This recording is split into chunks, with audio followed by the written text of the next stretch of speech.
o se creía, que Napoleón había muerto en el 1821 de cáncer de estómago, hasta que alguien revisa el diario del que lo cuidaba y vio que su evolución no necesariamente fue cáncer, sino que parecía mucho a intoxicación por arsénico. Eso fue en el 1960 que se levanta esa sospecha. En el 2007 le cogieron varios cabellos al cadáver de Napoleón, o lo que quedaba de él, y se encontró 13 veces los valores tóxicos de arsénico en sus cabellos. Así que una de las teorías de la muerte de Napoleón fue que él se intoxicó con el paso de los años. El agua que él tomaba estaba con la dosis exacta para matarlo lentamente y sin darse cuenta. Si vemos el verso 14 del pasaje que vimos, el apóstol Pedro nos dice: no os conforméis a los deseos que antes teníais en vuestra ignorancia. Pedro le está hablando a los cristianos en la diáspora, a creyentes, y está diciendo que hubo un tiempo en el pasado en el cual éramos ignorantes, desconocíamos varias cosas. Todo creyente tiene una ignorancia pasada.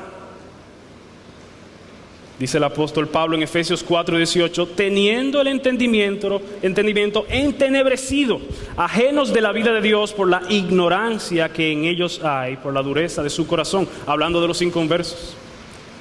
El inconverso tiene un corazón duro y una mente en tinieblas, personas ignorantes, personas alejadas.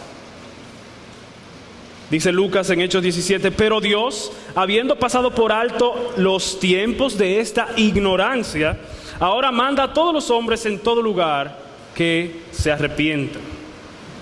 Dios por un tiempo toleró esta ignorancia, pero ya Dios no la tolera, ya ese tiempo pasó. Hubo un tiempo en el que Dios, en su paciencia, en su longanimidad, pasó por alto esta situación. Pero vemos a la luz del Nuevo Testamento que ya no la pasará por alto.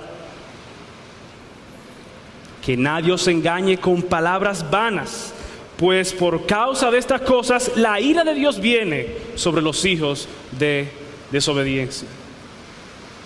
El pecador, en su ignorancia, en sus tinieblas, alejados de Dios, es un hijo de desobediencia, es objeto de la ira de Dios. Ahora, el creyente ha matado esa ignorancia con un conocimiento actual.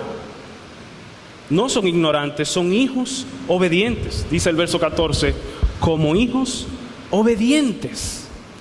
No os conforméis a los deseos que antes teníais en vuestra ignorancia.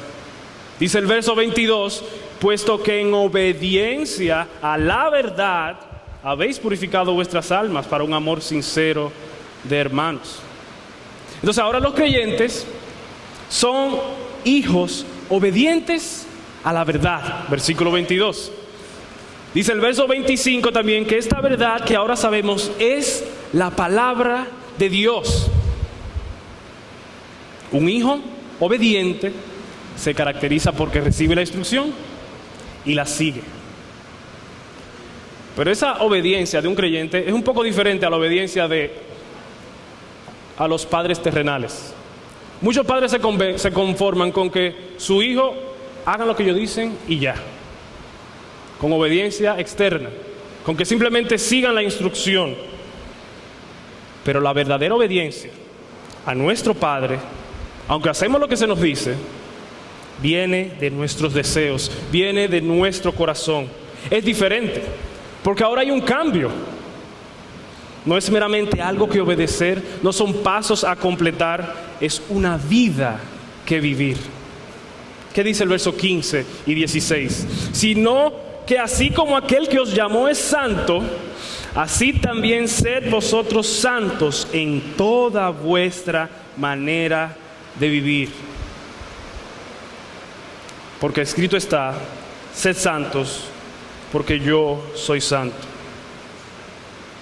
Así que yo me propongo en esta noche ver a la luz de la Biblia cómo la ignorancia, esa ignorancia pasada y remanente de esa ignorancia en el creyente, pueden venir a ser como el arsénico para nuestra alma. Vamos a ver primeramente la importancia y la naturaleza de ese conocimiento nuevo con el que matamos la ignorancia, la verdad de la palabra de Dios. Vamos a ver también el alcance de la ignorancia y cuál es el antídoto. Porque si el mundo está intoxicado, necesita irremediablemente el antídoto. En primer lugar, la importancia. Si vemos lo que nos dice Pedro, pero en su segunda carta, capítulo 1, verso 3, dice: pues su divino poder nos ha concedido todo cuanto concierne a la vida y a la piedad, mediante el verdadero conocimiento de aquel que nos llamó por su gloria y excelencia. Hermanos, si lo lees detenidamente, literalmente todo el poder disponible de parte de Dios para vivir y ser piadosos viene a través del conocimiento de Cristo. Es sorprendente. ¿Qué énfasis hay que poner en la doctrina y la instrucción de las Escrituras? Qué cuidadosos tienen que ser los nuevos estudiantes en estos 8, 10 meses de academia. La vida y la piedad están en juego. Todo cuanto concierne a la vida y a la piedad mediante el verdadero conocimiento.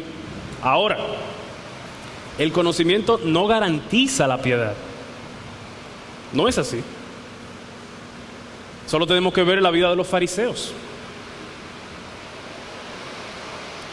El conocimiento no garantiza la piedad, pero parece que la ignorancia garantiza la impiedad. Porque dice Pedro que el poder divino que conduce a la santidad se da a través del conocimiento de Dios. Todo cuanto concierne a la vida y a la piedad.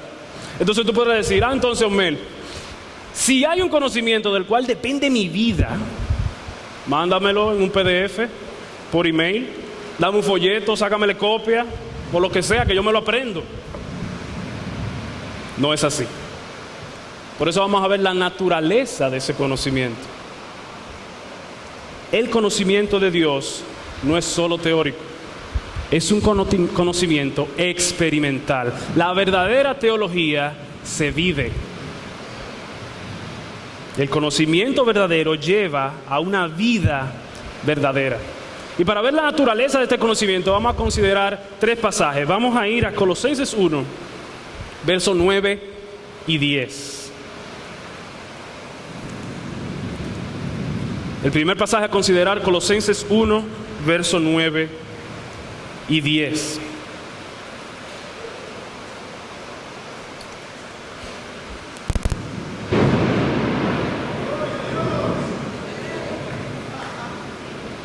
Dice así la palabra de Dios: por esta razón, también nosotros, desde el día que lo supimos, no hemos cesado de orar por vosotros y de rogar que seáis llenos del conocimiento de su voluntad, en toda sabiduría y comprensión espiritual, para que andéis como es digno del Señor, agradándole en todo, dando fruto en toda buena obra y creciendo en el conocimiento de Dios. ¿Cuántos queremos conocer la voluntad de Dios? Amén. Pero ¿cuántos escuchamos a Dios? Si Dios nos ha enviado esta correspondencia, nos mandó el email, pero no lo abrimos. O eres como muchos de nosotros: conozco la voluntad de Dios, me llené de su conocimiento, pero no lo uso para lo que fue diseñado, para andar como es digno de Él, agradándole en todo, dando fruto en toda buena obra, creciendo en el conocimiento de Dios. Nos convertimos en obesos espirituales. Come y come, taller aquí, conferencia allá, y no usamos todas esas calorías celestiales en evangelismo, servicio a otros, obras de misericordia. Otra de las cosas que apoyó la teoría de la arsenicosis en Napoleón fue que si hubiera sido cáncer, su deterioro hubiera sido enflaqueciéndose. Normalmente un cáncer terminal hace que el paciente se consuma, y fue todo lo contrario.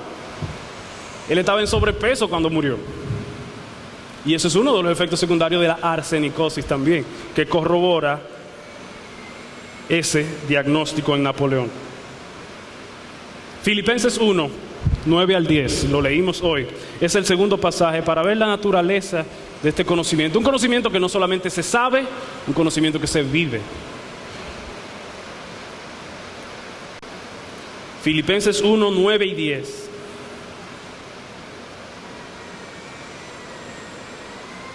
Pablo ve que en Filipos hay ignorantes. Y él ora para que salgan de su ignorancia. Él dice, y esto pido en oración, que vuestro amor abunde aún más y más en conocimiento verdadero y en discernimiento. Pablo no ora por un 4% para la educación. Él no ora para que los pastores tengan un PhD en teología. Él ora para que el pueblo de Dios abra la Biblia, lea la Biblia y viva la Biblia. El conocimiento verdadero lleva a una vida verdadera. Que Dios oiga la oración de Pablo y nos llene del conocimiento de su voluntad en toda sabiduría y comprensión espiritual. Pero ¿qué dice el verso 10? Que el Señor los llene, o que el amor de vosotros abunde aún más y más en ese conocimiento verdadero, a fin de que aprobéis lo mejor.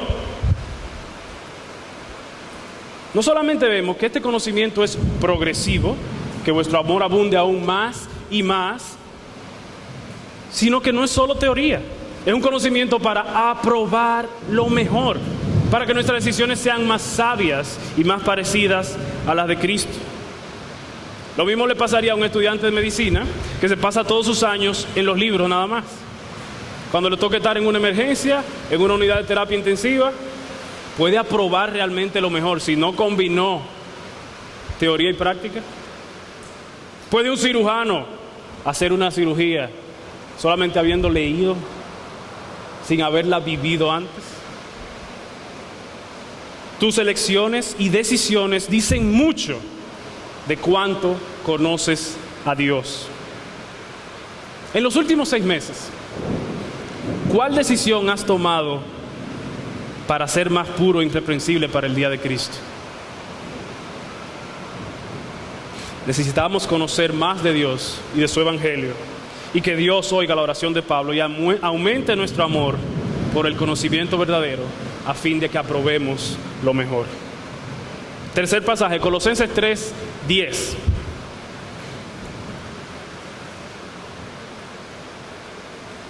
Colosenses 3, 10.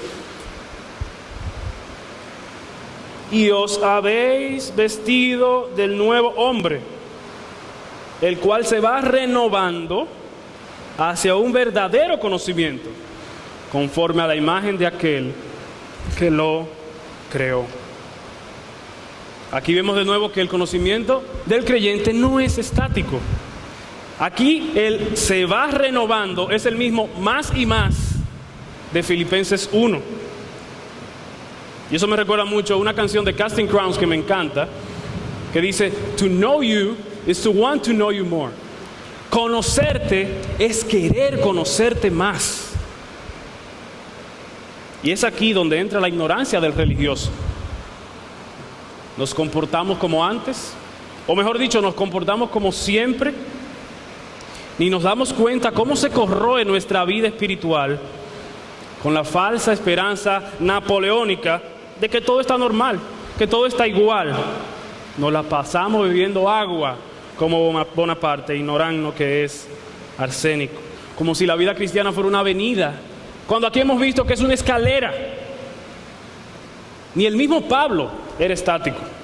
Él dice en Filipenses 3, yo mismo no considero haberlo alcanzado ya. Pablo muriendo ya, al final de sus días. Y él dice, yo no considero haberlo ya alcanzado, pero una cosa hago, olvidando lo que queda atrás y extendiéndome hacia lo que está adelante, prosigo hacia la meta para obtener el premio del supremo llamamiento de Dios en Cristo Jesús. Así que ya hemos visto la importancia, todo lo necesario para la vida y la piedad, y la naturaleza de este conocimiento que no solamente se sabe, sino que se vive.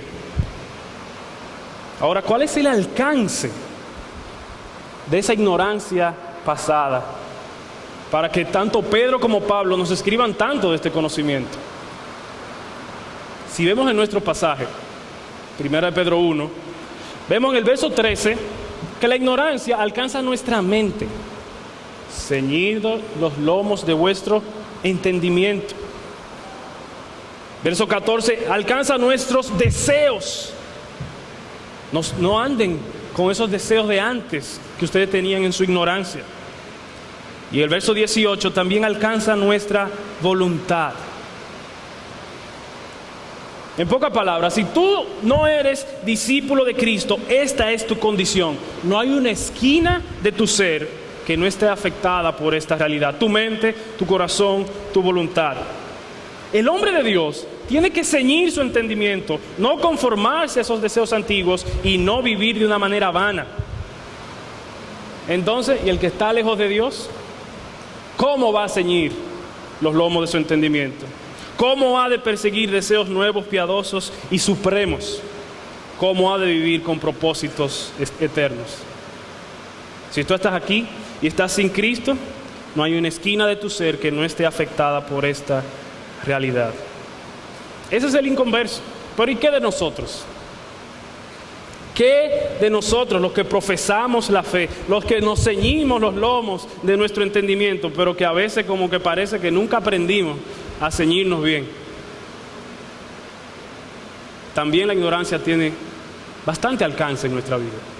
Consideremos la conversión. ¿Dónde está en la Biblia el mandato directo a aceptar a Cristo, cuando lo que importa es que por su gracia Él nos acepte a nosotros? El manejar la conversión como un evento de nuestra mera voluntad, sin una transformación copérnica de nuestra mente y corazón, eso es antibíblico y antievangélico. Dijo el pastor Miguel Núñez: es bueno que recibas a Cristo en tu corazón, pero arrepiéntete, porque lo que cuenta es que Él te reciba a ti. Nuestra oración. ¿No tenemos nosotros los evangélicos también muchas veces vanas repeticiones? Cargamos nuestras plegarias con muletillas cristianas que solamente le añaden volumen y no peso y sinceridad a nuestra oración. Es cierto que tenemos que aprender a orar. Los mismos discípulos pidieron instrucción. Pero ¿quién nos está enseñando a orar? ¿Dios por su palabra? ¿O el que se sienta al lado mío por sus palabras? La Biblia. La Biblia tiene libros que a veces ni sabemos cómo se pronuncian. Mucho menos sabemos lo que Dios dice en ellos. Nuestra adoración. Gracias a Dios por nuestro equipo de alabanzas. Pero siempre es bueno hacernos estas preguntas. ¿Nos encontramos cantando para nuestro entretenimiento? ¿Son nuestras canciones poco bíblicas? Con nuestras alabanzas, ¿qué aprendemos de Dios? ¿Esta canción está basada en la palabra de Cristo, en la doctrina de los apóstoles? ¿Es nuestra preferencia por lo viejo, por lo nuevo o por lo bíblico? Háganse esta pregunta. Imagínense que en la iglesia no hubiera predicación. Imagínenselo, porque eso es imposible. Si la enseñanza de nuestra iglesia estuviera limitada a las canciones que cantamos, ¿qué aprenderían nuestros hermanos?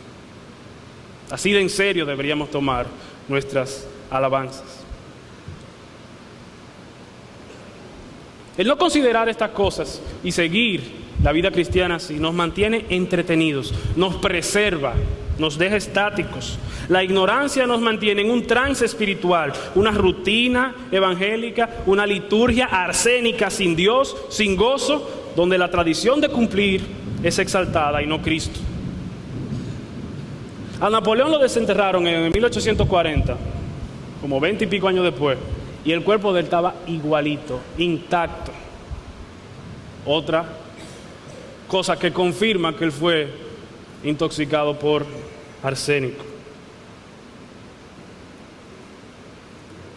¿Cuál es el antídoto para esta condición? Obviamente, el antídoto es Jesucristo mismo. Cristo tenía dentro de sus misiones, una de ellas era erradicar la ignorancia. Jesús se encarna en Belén, en el mismo Israel, el pueblo escogido, poseedor de la ley. Si tú pudieras decir que en ese tiempo era el único pueblo que no era ignorante. ¿Y qué era lo que Jesús hacía? Enseñar. Enseñar en cualquier lugar. En el templo, Marcos 14:49, cada día estaba con vosotros en el templo enseñando y no me prendisteis. En Galilea, Mateo 4:23, y Jesús iba por toda Galilea enseñando en sus sinagogas y proclamando el evangelio del reino, en lugares grandes y pequeños. Y Jesús recorría todas las ciudades y aldeas enseñando en las sinagogas de ellos, proclamando el evangelio del reino. Marcos 6:6, y estaba maravillado de la incredulidad de ellos y recorría las aldeas de alrededor enseñando. En un día cualquiera, Lucas 5:17, y un día que él estaba enseñando, había allí sentados algunos fariseos y maestros de la ley que habían venido de todas las aldeas de Galilea. En el día del reposo, Jesús estaba enseñando en una de las sinagogas un día de reposo, Lucas 13:10. Camino a la cruz, Lucas 13:22, pasaba Jesús por ciudades y aldeas enseñando mientras proseguía camino a Jerusalén. Donde hubiera un corazón duro, una mente entenebrecida, ignorante y alejada de Dios, ahí estaba Jesús con la luz de su verdad, enseñando. Con razón le llamaban maestro. Cristo mismo es el antídoto para nuestra intoxicación de ignorancia. Vimos esta mañana que entonces Cristo no solamente nos trajo la verdad, sino que Él es la verdad. Puedes haber nacido en la iglesia, pero para ser salvo no hay que nacer en la iglesia, hay que nacer de nuevo. O puedes que ya hayas nacido de nuevo y estás en la iglesia, no desde tu nacimiento físico, sino desde tu nuevo nacimiento. Puede que yo diga, ya yo me las sé todas, tengo 40 años aquí. Nuestra eternidad está llena del conocimiento de Dios. Esta es la vida eterna, que te conozcan a ti, el único Dios verdadero, y a Jesucristo, a quien has enviado. Conocer a Dios es querer conocerle más.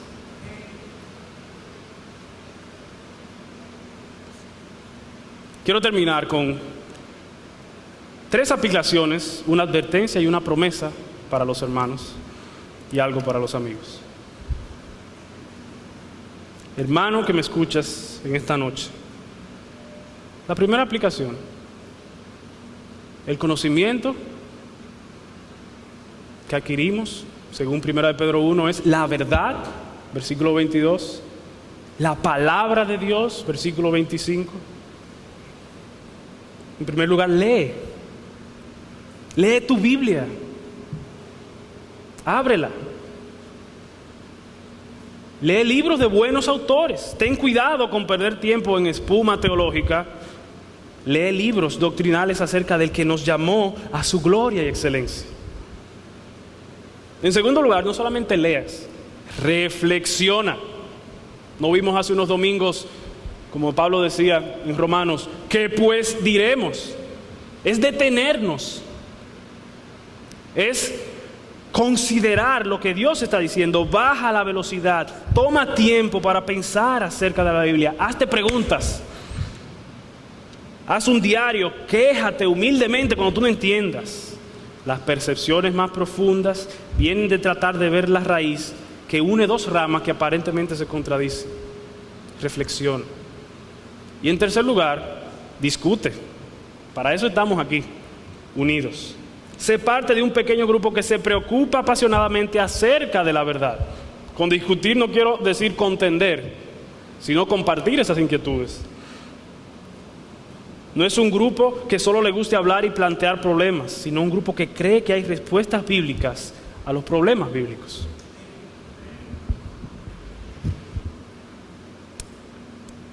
La advertencia la encontramos en Oseas 4:6.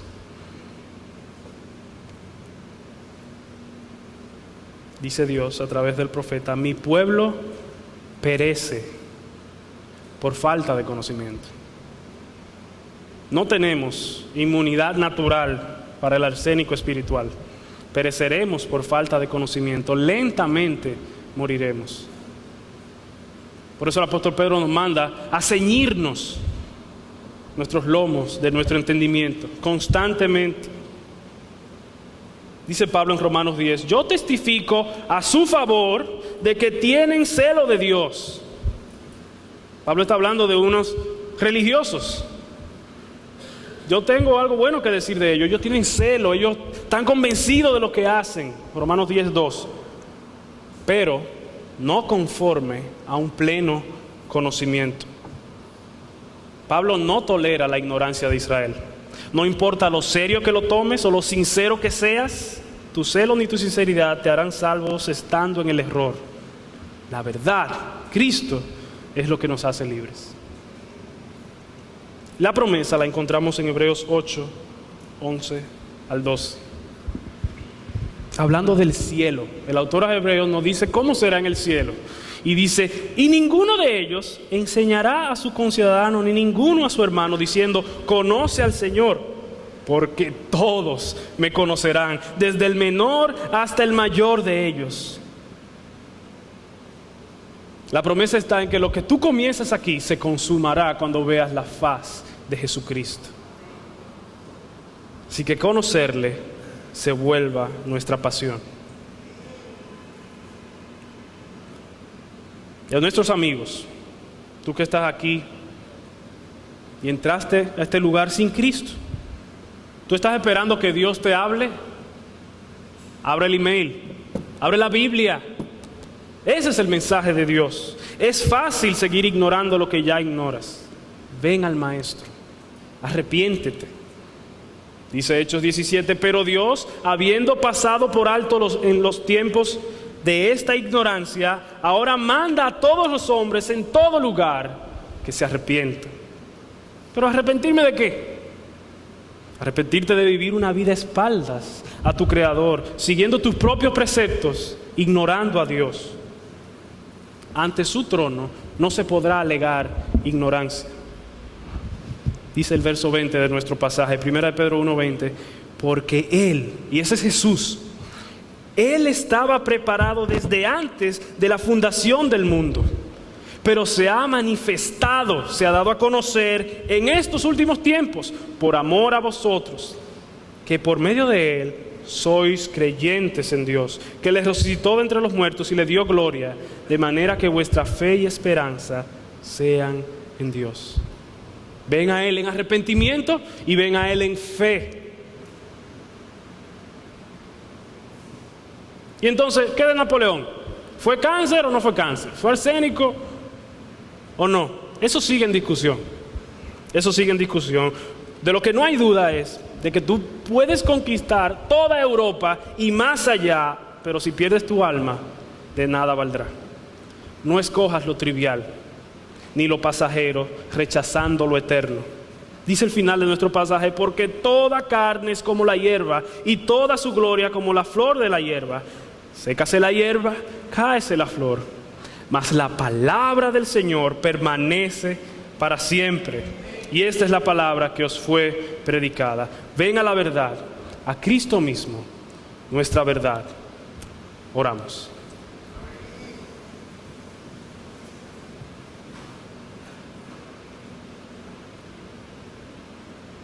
Señor, Padre nuestro,